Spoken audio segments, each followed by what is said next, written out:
I don't own a presidential Rolex, but what I do own is a presidential Seiko. I would say more presidential than Joe Biden's Seiko. Let's take a closer look at this rare vintage chronograph.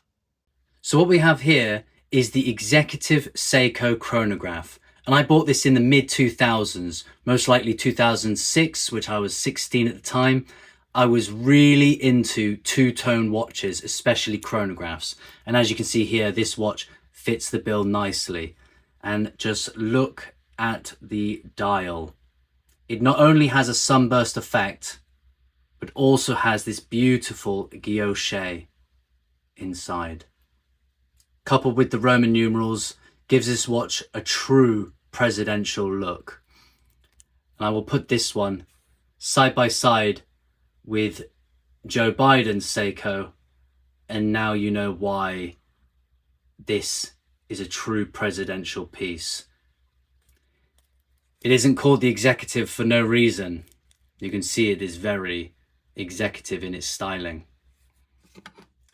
The lug width is a 20mm lug width, but because of this kind of unusual articulated lugs and this kind of integrated style bracelet, it gives the bracelet a 23mm width, which kind of looks unusually wide on the wrist.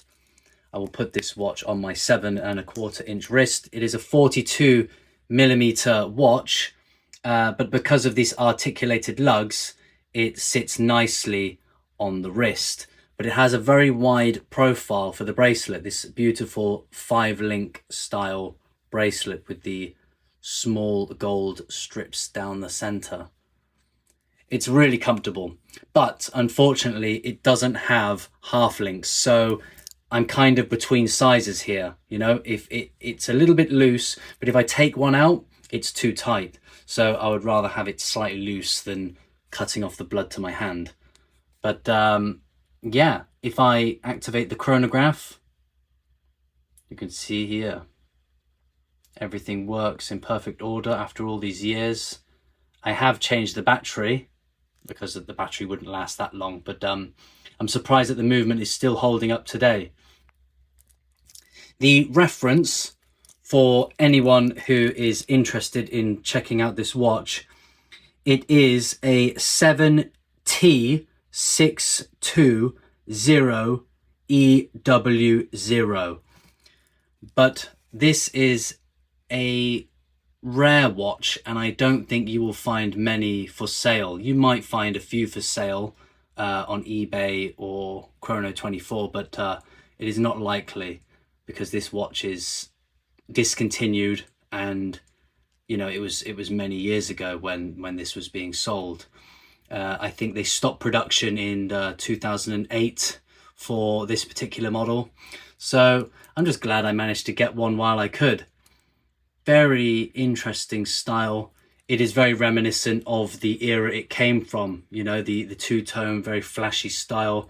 Hopefully two-tone is coming back and I can wear this watch and not look like an old man. But yeah, let me put it back on the wrist, get a few close-ups. So at the 6 o'clock we have an alarm function. The alarm is not set. You can have the lower clock running as a secondary time zone as well. We have a running seconds on the 9 o'clock, and then we have the elapsed minutes at the 12 o'clock, and we have a small windowed date at 3. But I think this watch is absolutely gorgeous. Let's take another quick look at the dial. Look at the detailing of the dial. The way they have the guilloche and the sunburst at the same time just gives more expensive watches a run for its money. I believe I bought this watch for about £300 sterling back in 2006. I'm not sure how much this watch will fetch now. I don't know if it's collectors or if anyone is interested in this piece. Maybe you could tell me down in the comment section whether this watch is desirable or whether this watch is a collector's piece. So Let me know what kind of interesting watches you have lying around, or any watches that you have forgotten about. Thanks for watching, and I'll see you in the next one.